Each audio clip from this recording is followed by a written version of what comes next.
जय माता दी मित्रों। वर्ष में 4 नवरात्रियां आती हैं, 2 गुप्त रूप से और 2 प्रत्यक्ष रूप से। नवरात्रि का पर्व शक्ति और उपासना का पर्व है। ब्रह्मांड में विद्यमान प्रकृति वह शक्ति है जो हमारे जीवन की अनेक गतिविधियों में अपना योगदान देती हैं। आषाढ़ माह में मनाया जाने वाला यह गुप्त नवरात्रि पर्व सौभाग्य और मनोकामनाओं की पूर्ति का आशीर्वाद लेकर आता है। पर मित्रों, इस नवरात्रि में कुछ विशेष बातें हैं जिनका ध्यान अवश्य रूप से रखना चाहिए, क्योंकि यह नवरात्रि गुप्त नवरात्रि है, अर्थात इसमें होने वाले पूजन पाठ और करने वाले जप एवं ध्यान का पता किसी और को ना चले, अर्थात गुप्त रूप से करना चाहिए। और साथ ही आप अपने मन से इसका पूजन ना करें। आप किसी अपने से बड़े अर्थात गुरु अथवा विद्वान पंडित जन की निगरानी में ही माँ की 10 महाशक्तियों का पूजन करें। और यदि आप किसी भी महाशक्ति को नहीं बुला सकते, किसी भी महान पंडित विद्वान को नहीं बुला सकते, तो आपको क्या करना चाहिए, आज आप संपूर्ण जानकारी इस वीडियो में जानेंगे। तो आइए जानते हैं कि इस वर्ष आषाढ़ की गुप्त नवरात्रि कब से शुरू हो रही है, कब समाप्त होगा, इसका पूजन का शुभ समय क्या है, पूजन का विधि क्या है और महत्व क्या है। अगर आप घर में अकेले पूजा कर रहे हैं तो आप कैसे कर सकते हैं और माँ का आशीर्वाद कैसे प्राप्त कर सकते हैं। मित्रों, इस वर्ष आषाढ़ मास की जो गुप्त नवरात्रि है उसका आरंभ 6 जुलाई 2024 दिन शनिवार से हो रहा है। गुप्त नवरात्रि में आप घर में स्वच्छता का विशेष रूप से ध्यान रखिए। आपके घर में गुप्त नवरात्रि के आने से पहले ही साफ सफाई हो जानी चाहिए। गुप्त नवरात्रि में लहसुन प्याज का सेवन ना करें। आज तामसिक चीज यदि आपके घर में होता है तो उसका भी सेवन करने से बचें।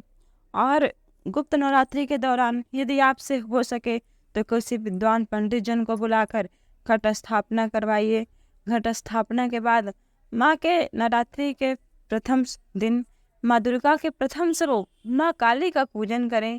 यदि आप अपने घर में किसी भी विद्वत पंडित जन को नहीं बुला सकते तो भी आप अपने घर में सुबह उठकर स्नान आदि से निवृत्त हो माँ दुर्गा का पूजन करें। माँ काली का नहीं, माँ दुर्गा का पूजन करें और अपने घर में श्री दुर्गा सप्तशती का पाठ करें। यदि आपसे हो सके तो पूरा सप्तशती का पाठ करें, ना हो सके तो उत्तरचरित या तो पंचम स्कंद का पाठ अवश्य रूप से करें। और फिर माँ दुर्गा के सभी नामों का स्मरण करें। माँ दुर्गा का जो श्री दुर्गा स्तोत्र सतनाम स्तोत्र है उसको पढ़ें। श्री दुर्गा सप्तशती श्लोक जिसमें सिर्फ 7 श्लोक होते हैं उसे पढ़ें। और नवरात्रि के दिन यदि आपसे हो सके तो अपने घर में गुप्त नवरात्रि के दौरान तिल के तेल का दीपक जलाइए, क्योंकि तिल में माँ लक्ष्मी का वास होता है। यदि अपने नवरात्रि में अपने घर में आप तिल का तेल दिख के दिया जलाएंगे तो आपके घर में माँ लक्ष्मी का आगमन अवश्य रूप से होगा। और गुप्त नवरात्रि में जो माँ की शक्तियाँ हैं, 10 महाविद्याएं हैं, इनका जो है पूजन विशेष रूप से होता है। और इस कारण यह गुप्त नवरात्रि अत्यंत विशेष हो जाती है।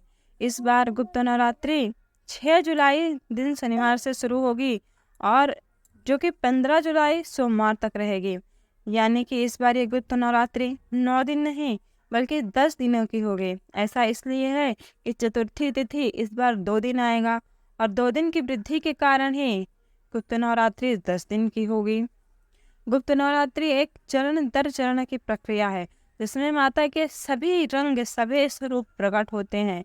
माँ काली, माँ तारा, देवी ललिता, माँ भुवनेश्वरी, देवी त्रिपुर सुंदरी और माँ त्रिपुर भैरवी, देवी छिन्नमस्तिका, माँ धूमावती, माँ बगलामुखी, माँ मातंगी और देवी कमला इस शक्ति में की प्रथम देवियाँ होती हैं।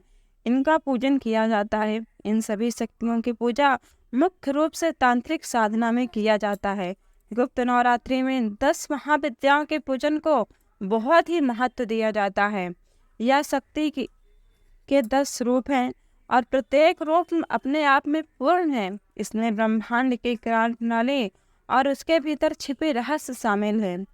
जो व्यक्ति तांत्रिक साधना कर माँ के एक स्वरूप को भी प्रसन्न कर लेता है वह आने वाले भविष्य में क्या होने वाला है और भूतकाल में क्या हो चुका है, यानी कि वह सब कुछ जान सकता है। परंतु माँ को प्रसन्न करना इतना आसान नहीं है। पर हाँ, माँ का पूजन करके आप माँ का आशीर्वाद अवश्य ले सकते हैं। इसके लिए आपको बस गुप्त नवरात्रि में बताए गए जो आपको मैंने बताया, आप वो करिए।